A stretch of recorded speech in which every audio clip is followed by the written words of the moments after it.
Hey everyone, my name is David Gamboa. Welcome back to the Elijah Rising podcast. Today on the podcast, I have an old friend, Taylor Woodruff, who's been with Street Grace and Neighbors in Action and Rescue America. Yeah. And so I've known Taylor for a long time. This is his first time on the podcast. And today I'm getting to meet Catherine for the first time, and she is with Neighbors in Action. And we're going to talk about what Neighbors in Action is doing in the east side of Houston, also called the Port of Houston or the Ship Channel area. And so why don't we start off this episode by just telling us a little bit about yourself, where you're from, how you got involved in doing this work. Catherine, why don't you start? Sure. So as you can hear, I'm from South Mississippi. No, I'm from Germany. And I actually, got to Houston through a lot of different, life happenings. So I studied Latin American studies in Germany and lived abroad in South America for a while to work for humanitarian aid organizations, Christian organizations. And then met somebody in Chile who introduced me, who's from Texas, and introduced me to her friends when I visited her. And one of them is my husband now. So I ended up in Houston and was asking God how he would use all the skills I had learned, the language and the cultures and all the work, how I had ended up in Houston with all that. And so he opened the doors for me to Neighbors in Action. And said, here, this is why I brought you all the way here. I'll tell you a little bit more about Neighbors in Action later, but that's how I ended up here in Houston, yes. Yeah, mine's less exciting, but, you and I used to co-office when I was at Rescue America, and we had our office together on 11th Street, and, I was a hotline manager for Rescue America, and part of my job was overseeing the calls we would get for people needing rescue or out of, being trafficked, and facilitating that transition to a safe home or domestic violence shelter. And we get all these calls, and, some days it'd be quiet, some days, we get 10, 15 calls. But you get these calls and have these long conversations with people, and our hotline people would take these calls, and then we'd never hear from them again, as a guy, you're guarded between what you can really interact with someone who's a survivor of trafficking. And I really was missing in my heart that ability to build relationships with people and make an impactful change and have fellowship and see that fellowship grow. And I was connected through Neighbors in Action because my mother is a pastor, and I spoke in there, and she told me about Neighbors in Action, and it was the first time I heard of Denver Harbor or the port area. Yeah. But I just remember driving through, before I met with Catherine, and I just fell in love with the area. Yeah. It is a tug of my heart that has yet to be, likened to anything I've experienced before. Yeah. So let's talk about that, because I feel like a lot of people in the Houston area don't really know where the Port of Houston is, or Ship Channel. It feels like it's very far away from downtown Houston, but it's really a major part of our city. And I just wanted to read some stats. Port Houston is considered a food desert, has no health facilities, pharmacies, or grocery stores. The student demographics of Port Houston Elementary reflect the community. 99% of the students are Hispanic. 98% are low income, 68% are English language learners, and 95% of parents that you guys work with have not completed high school in the U.S. or their home countries. So that gives you a little picture of the area, but could you just better describe kind of the community for our listeners that just aren't familiar with that area? It's very surprising to me that people who have lived their whole lives in Houston sometimes don't know the East very much. We're really just 10 minutes east of downtown. If you go I-10 East and exit McCarty, it's the last exit before I-10 East. And so Port Houston is basically that area, that neighborhood. When you get off McCarty, you'll see a lot of in industrial commerce. There's a lot of trucking companies because we're right at the ship channel.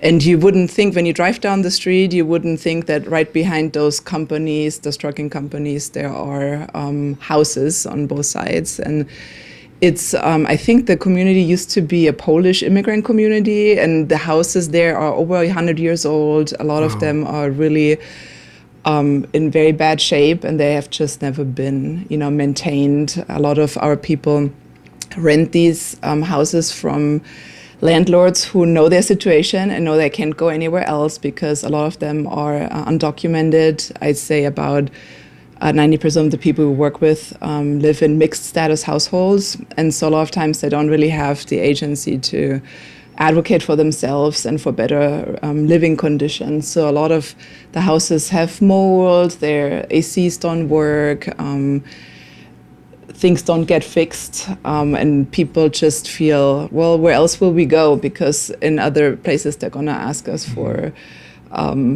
credit scores or all sorts of things to rent an apartment. So sometimes they just feel they're stuck there, and they have to take whatever the landlord gives them, and it's being taken advantage of for sure. Yeah, and so what I love about Neighbors in Action is like you're planted in this community, so you understand, That's right. The people that you're serving. But you're also right there, like Elijah Rising, we're doing outreach to many different areas. And a lot of times we're not planted as deep as we'd like to be in a community, but you guys are. And tell us a little bit about what Neighbors in Action does, what type of programs you provide, who do you serve, to help people get a better understanding of kind of what your mission is. Sure. So Neighbors in Action was started in 1995, actually, by First Methodist. So it's always a ministry. And originally, it was like a bus ministry. So they would take the kids downtown to the church once a week for 17 years and had like Bible study and like a little tutoring and games. And the vision of the missions director was always to be in the community, because there was no connection to the parents. It was like taking the kids out once a week, but not seeing an impact in the community, really. And so they were looking for a long time to rent a little house or to rent a space. And finally they found like 1,200 square feet house in 2012. And moved the program there. And that's when I started working with the organization. It was just me part-time in the beginning, and we've just grown from there. So we continued that one program for about 3 months and then added like a youth program. And so right now we really serve people 7 days a week. We have our main focus is faith-based programs. We have Bible studies and fellowship times and prayer groups for all age groups. So Monday through Sunday, we offer these opportunities. We had started with the kids and the youth, and then really my desire had always been to reach the parents. And so we have a fantastic moms group, about 65 moms that are part of, so they meet on Thursday, they meet several times a week, but on Thursday is like the main coming together. It's about 3 hours, it's fellowship, it's Bible study, it's praying for each other.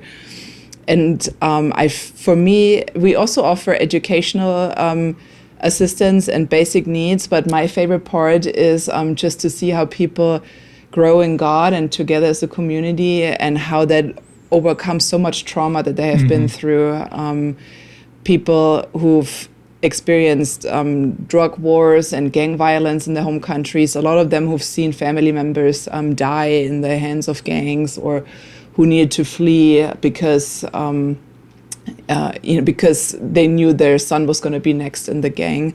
Yeah. And so to me, it's like a group where the moms have learned that there's other women out there with the same kind of trauma. I mean, we also have issues sometimes with domestic violence, and as we get later into, I know of some moms who are former victims of human trafficking, and so a lot of them tell me, I didn't even know there was anybody else out there. I didn't trust anybody. I just came here and all to myself, and I found a community, and I found a lot of healing through these programs. And so to me, it's really important. And we've started working with the dads. We do a lot of couples workshops. And I've had great testimonies about how it has improved marriages or partnerships.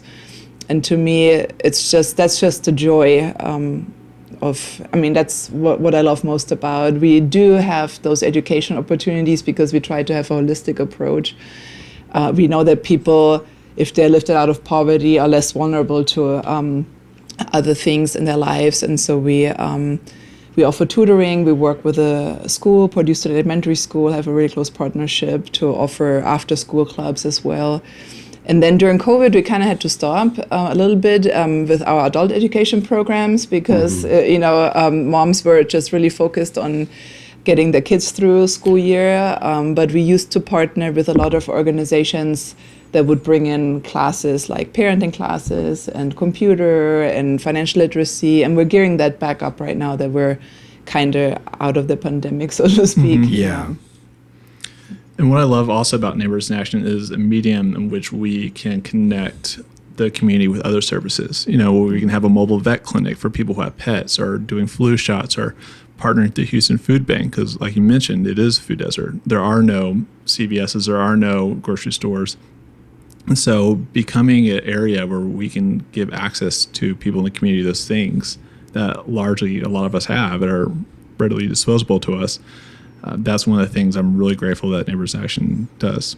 Yeah, I mean, that's important. I like to tell people, just in our space of fighting human trafficking, everyone gets, you might get a passion for doing something like that, or you might feel called to do that. And a lot of times we lose sight of the actual needs of the community that could prevent people from being in the trafficking situation. Right. So there are 3 Ps when it comes to fighting trafficking. It's prevention, protection, and prosecution. And I love that you guys are so focused on the prevention piece, because there's a lot of people doing awareness, a lot of people, providing direct care to survivors of human trafficking, which you need all those things, but we also need people on the prevention side, where you're being involved with young people before they get to the place of being groomed into trafficking or anything like that. Absolutely. Or even just educating. I know you guys do education about human trafficking, labor trafficking, because a lot of people really, they don't know what it is. And a lot of people who have been trafficked don't even realize that they've been a victim until years later. Yeah. And so let's talk a little bit more about trafficking in that area. What does it look like? Well, most commonly we see trafficking happening in the cantinas that we see surrounding the area. Most recently, a verdict was reached on a trafficking case that happened just about 2 blocks from where we're located. It's a place called Puerto Alegre. Puerto Alegre. Yeah, there you go.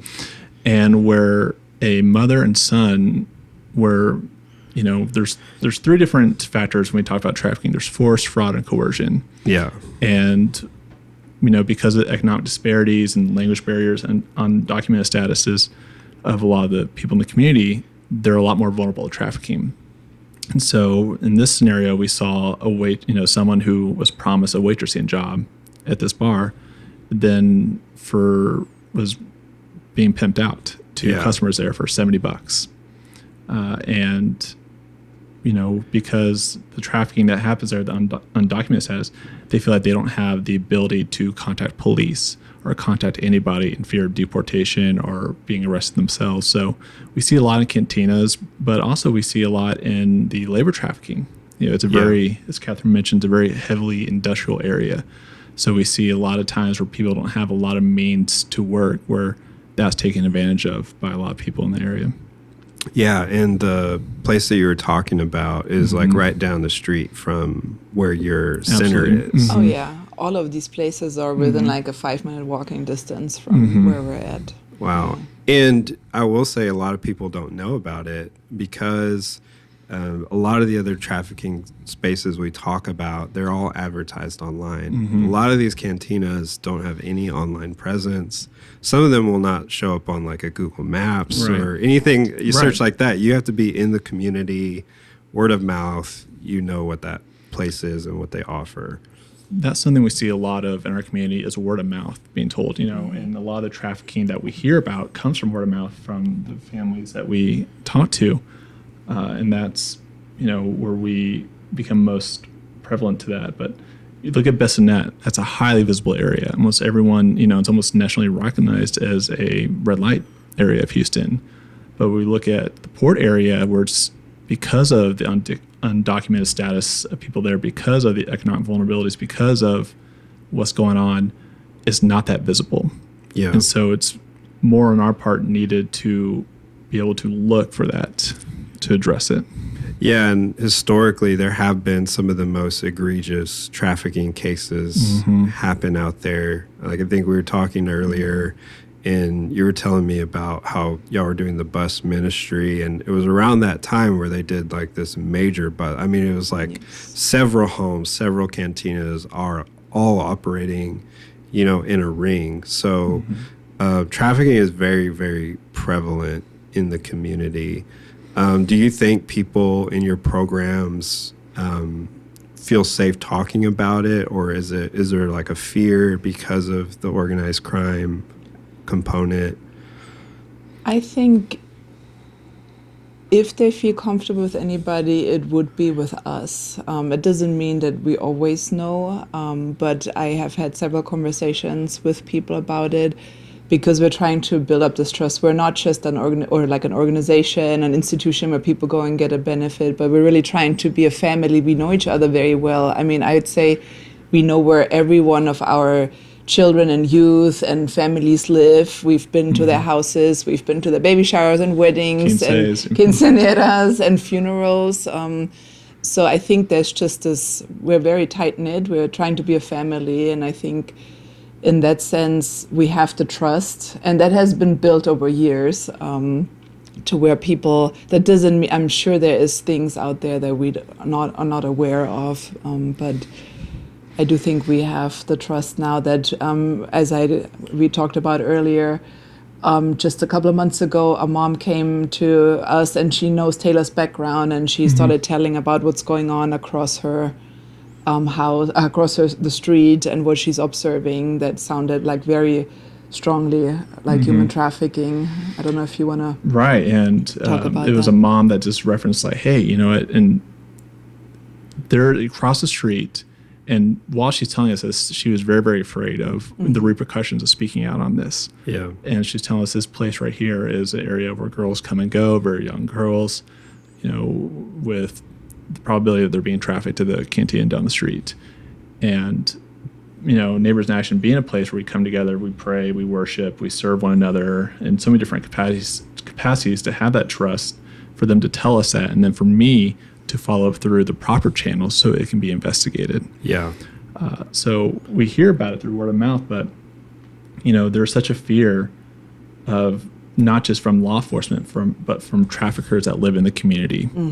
Yeah. Of, if they speak out against it, or if they even talk about it, Yeah. or if they even mention it, call a tip line, there's going to be repercussions. And a lot of these are organized crime connected to family. A lot of these families we have still have family back in Mexico.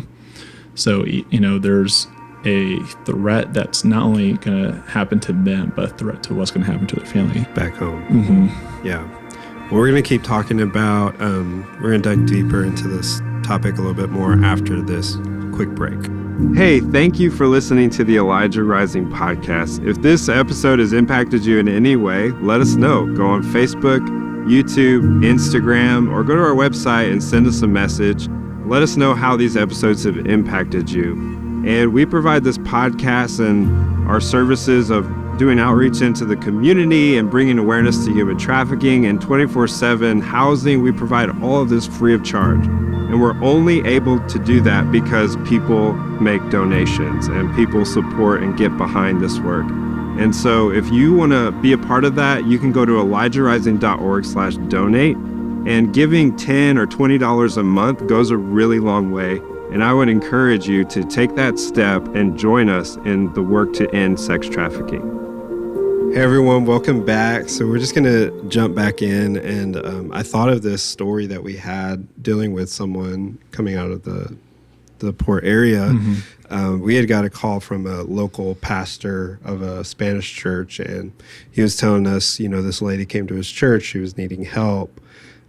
She only spoke Spanish, so we were able to get a bilingual volunteer to take the call, and she began to describe her journey into the U.S. with her family, and she was basically labor trafficked and sex trafficked, but her family was being labor trafficked and living in one of the factories in the Ship Channel area. And so we talked about, the cantinas being there, but it's also an industrial area. So That's right. labor trafficking is a reality. So maybe share a little bit more about what you see in that area and what are the kind of factors that perpetuate labor trafficking, sex trafficking. Absolutely. Just like how Catherine was saying, when you think about the port, a lot of people kind of associate, like Galveston area, very, very, very, very far. But the port, it's inside the loop and 10 minutes from downtown. And it's a heavy industrial area. You don't really see the water. You just see a lot of factories surrounding it. You see a lot of recycling areas, you see a lot of, boarding off, or unloading of things and recycle and wooden pallet factories and 18-wheeler, maintenance centers. So there's a lot of industrial factoring going on in that area. And because of the vulnerabilities we mentioned of being undocumented, not being able to speak the language, there's a lack of opportunity that's available to them to have the ability to, get a well-paying, vetted job. So that is a vulnerability that traffickers seize upon by saying, hey, you know what? You want to make a quick buck, or hey, when there's a natural disaster like Harvey, where there's a need to rebuild and restructure things, ads go out online saying, hey, want to make a quick buck, come do this, and payment isn't restored. Payment, or things are promised where you end up sharing a hotel room with 8 other families, and someone comes, picks you up, you're forced to work, and then drops you back at that hotel room, and you don't see any payment. And threatens you to report you because you're undocumented. So I think that has a lot to do. Right. Yeah. And so have y'all seen trafficking increase because of the natural disasters like Harvey or even the freeze, that we had just a couple years ago? And because of the undocumented status, a lot of our families aren't eligible to receive a lot of federal relief that a lot of us are, able to get. Yeah. So the needs that need to be given or received to help recuperate those things have to come from other sources, from traffickers. So we see a lot of that happening around the area. Yeah. And then, what other types of vulnerabilities are you seeing, especially within the youth, kind of in that area?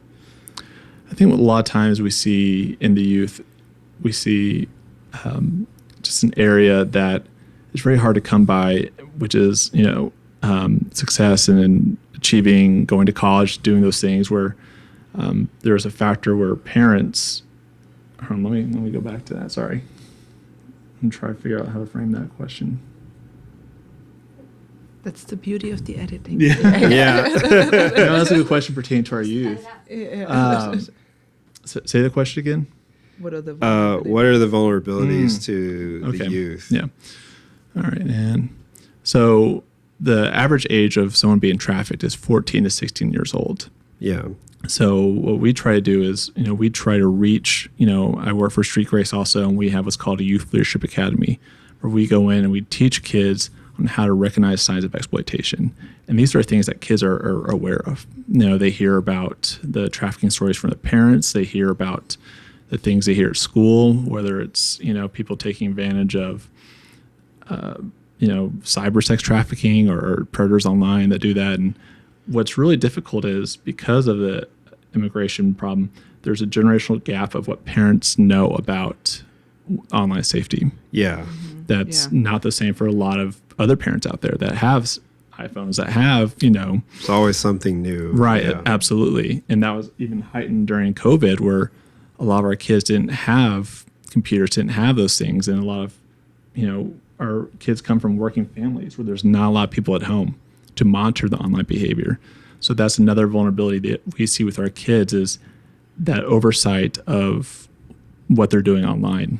Well, especially the language barrier too. Like a lot of kids they do their stuff in English, and parents don't even understand what they're doing. They're scared to ask. They don't understand the school system, and so there's just a big gap, and between those generations, and the youth, as teenagers are, they go on their phones, and parents just have no idea on how to protect them. And again, as we said before, parents don't like to report things that they see because they're undocumented a lot of times. So it's the fear factor. They don't understand. There's the language barrier, and they're just in general vulnerable because of their financial situation. Yeah. And I think that's so important, reaching the youth, and I love that that's one of the main focuses in what you're doing. Taylor's actually Taylor, our yeah, youth director. junior Yes, high and high school, yes. man. That's He that's works a in really high it's school. crowd. very, very humbling, It's a tough crowd, but I love him. They won't show it. Yeah. They do it. They come every week faithfully. So what does that look like? Is it daily or is it weekly stuff you're doing with the youth? Weekly stuff, and then we do stuff on weekends. I think having the exposure, one thing I forgot to mention about the port area is it's surrounded by train tracks. It's literally in those trains stop on for- 3 sides. Yeah, Yes. and so those trains will stop for 30 or 45 minutes, and it kind of is like a metaphor for the gatekeeping that goes on to access to other things. And so a lot of things we do is, this summer we have college tours lined up. We are going to, Museum of Fine Arts and listening to classical music and Overnight college tours. college Yeah. tours, and also Bible studies is a big thing. And the story I love to tell is, creating exposure to the opportunities that are out there really stirs their faith and imagination. We took some students to Lone Star College, and I remember one of them saying, I could, really study welding. I could get into that. Welding sounds cool. And then a week later, we went to Rice University, and the same student said, yeah, what? I could see myself doing philosophy. I could, I could do that. And so I think the exposure, both are great professions. Yeah. But having that exposure and showing them the aptitude of what they can achieve in life really breaks that generational cycle of poverty that we see that's really prevalent in the port area. Yeah. And I think also, what we've tried to do every year is also a mission trip. And due to, immigration issues, we've tried to do an international one before, but then it excludes half of the students. So we've done it, within Texas, and we've done it within the community. And I just love seeing people, like the youth, really leaning into that and stepping up and saying, wow, like I'm actually needed in the society, because a lot of times they feel kind of, overlooked, overseen. They don't belong. They're like in between, the generation, like they don't really belong to their parents' culture anymore, but they also don't fit in here sometimes. And so it's just been gorgeous to see how they really lean into those service projects and helping the community around them. Yeah. And the just the compassion they have for others Yes. in the immigration experience. I remember when there was a lot of people were fleeing Afghanistan, and Houston was one of the main areas they would come to. Yeah. A lot of the students, we had the opportunity to talk about what their immigration experience was like and write letters to those incoming families of saying, hey, you know what, like, I'm an immigrant here. I remember coming here to Houston, and this is, what I would want to say to you. So not only the service projects, but Houston's a very diverse area in the community. And so to have people that can relate to, because I can't relate to it, what it's like to come to this country, but to be a part of a student's journey and hear their stories and share that stories with other people who are maybe going through the same thing is really beautiful. Yeah. And why don't you talk to a little bit like the role of faith in, because, Neighbors in Action is a ministry, Elijah Rising, we're a ministry. Like we do the tangible things of like providing resources, but there's so many like impossible situations Yes. that our clients are Yes. faced with. Yes. And people are like, how do you like do that? And it's literally like, my answer is like, it's faith. Like we pray, Yes. we see God move. So why don't you share a little bit to that piece, kind of what you're seeing the Lord doing in that Yeah. area?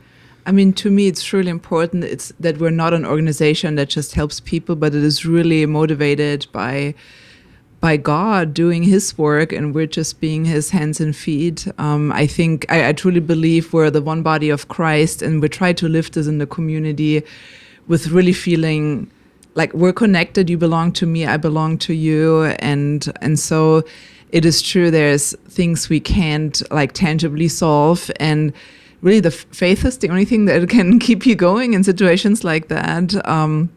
But I just see God's hand move when we are just unable to do what we need to do. I mean, for me, I think as I've I had a strong faith when I came on, but I think I've learned more and more about spiritual warfare in this work, and to really see, like, with those spiritual eyes, the battles that are going on, and to really claim the spiritual space. I mean, we have a physical presence, and claim this authority that we have, and and kick everything else that doesn't belong there to the curb, because we claim that God, is in here in this neighborhood. And so with volunteer groups, we make sure when large groups come, what can they do?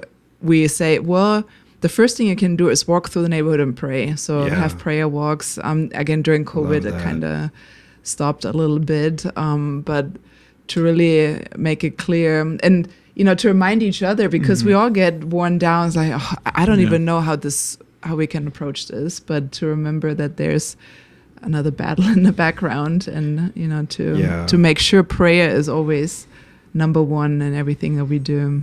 See, I love this, because this is so much our DNA. Like our highest value is prayer. Yeah. And a lot of people don't understand that, because they're like, you're wasting your time. Like, right. And it's like, I can't explain it, but just when you pray, just stuff starts happening. And things start coming together when, it's been hard or it's been challenging. And it's just like, there's an ease to it, or at least you get a grace to endure. Yes, exactly. I feel the grace to endure is what I most often receive. Yeah. Yeah. And just a different, not just, this family is struggling. Okay, but what's behind all of that? I mean, we have this one family that we keep like, oh my gosh, all these bad things are happening, but we know that there's, how in the Mexican culture, they often use like what they call La Santa Muerte, like, I mean, which has nothing with saint about it, and so to just see things differently, and especially in the area of human trafficking, there is so much of that going on. It's first of all spiritual. And we're starting to see more and more of that, where there is a religious component that is keeping people in their trafficking situation because of fear. And, real fear of bad things happening to them, curses. Yeah. And so, I think it's great that you understand that, because a lot of people will just write that off. If you don't have a supernatural worldview, you just say like, oh, you're crazy. And that's not happening to you. But in that culture, and I believe everyone, we're all experiencing some type of spiritual warfare. Absolutely. But they understand it, I believe. Yeah. It's real. I think, when we talk about prayer, we look at it as a great healer and reconciler. We all have a battle. We all have a past. And I can speak for what Neighbors in Action has meant for me. I started in the same month I lost my dad. Wow. And to be welcomed, I like to say I lost one family member, but I gained about 30. Wow. And just to be surrounded by a group of staff members and families that pray and look out for one another, it's really been a blessing for me. And it's something that I just, I think that's, like you said, it's in the DNA of who we are. And it builds trust and fellowship that allows us to do what we do, because we pray, we share, we worship together. Yeah. And I just love when I ask a mom if she can do testimony for a video that we need. Like in 95% of the cases, they will not talk about the rent assistance they got, or they will talk about how they felt empowered with the faith that they have received to tackle their lives. They will talk about experiencing God in a new way. They will talk about how they felt like being part of this body of Christ. And so to me, that's just very powerful. And those are people who probably have received, assistance as well. But what they take with them is something more than just rent. Yeah. Yeah. And then I kind of want to wrap up with just talking about, and Taylor, you hit on this piece of family, the need for mothers and fathers, and y'all do a really good job of, like, you have this moms group, they're doing a Bible study, like 65 people. That's really incredible. And I think just this last year you set a goal to reach the fathers to help them be more involved spiritually in their children's lives. And so can y'all share a little bit about the need for not just women in the anti-trafficking ministry, but, you know, we also need men too. And yeah. Absolutely. I think we talked about this earlier, that a lot of times, I mean, for us, it's really important that children see what a healthy marriage looks like how a dad is supposed to treat the mom. So we focus a lot on couples workshops. We're actually also going to start a worship service on Sundays to have the dads come in and be part of that. And to us, that's just really important to show kids, because if a girl knows how a father is supposed to treat the kids and also his wife, then they will hopefully less easily fall into a trap of thinking something is normal that's really exploitative. Is that a word? Yeah. Yeah. My German is sometimes, So Yeah. I don't know. I think also when we talk about, the kids come here or the families come here, we we spend time with them, but what do they do outside of that? What do they do back home?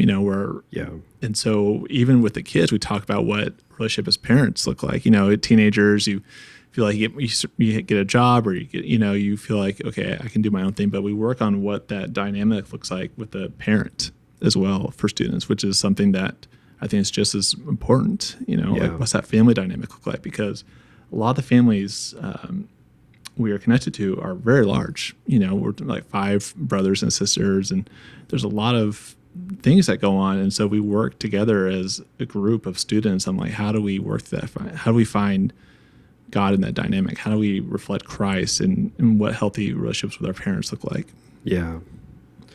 Well, thank you guys for coming on the podcast. I'm real Absolutely. glad we got to meet for the first time. I feel like we're nice to going meet you. to work Yeah. closer together Absolutely. Yes. now that I know y'all. And how can our audience, like, connect with what Neighbors in Action is doing? What's the best way to stay in touch? Definitely follow our Facebook page, just Neighbors in Action, and also our website, www.neighborsinaction.com. Otherwise, you can put my phone number in there later. Yes. We have programs every night of the week. We have, Monday, Tuesday, Wednesday, Thursday, Friday. We have programs for, children to high school to middle school, group for moms. So there's opportunity, whether it's, coming to help with the kids, or, volunteering with us on a Saturday to do a food distribution, or just doing a prayer walk, coming through. Yes. Just how Elijah Rising does van tours to show the areas, and prays over those areas. Come pray over our, neighborhood. Come pray, at our center, and just see what God's doing in that area. Yeah, well, we'll take you up on the offer, and I encourage each one of you to go show them some love on Facebook, get involved, go do a prayer walk, donate, volunteer. Share this episode with your friends, repost it to your page. Again, this is a really important topic not many people are talking about, but you heard it on the Elijah Rising podcast. So let's spread the word about the good work that's being done in the Port of Houston, and the future work that needs to happen, and the awareness that needs to happen. So thank you guys for coming on the show. Thanks, David. Thank you so much. It was my for the honor to have invitation. y'all. Likewise. And we'll catch you on the next episode. Thank you.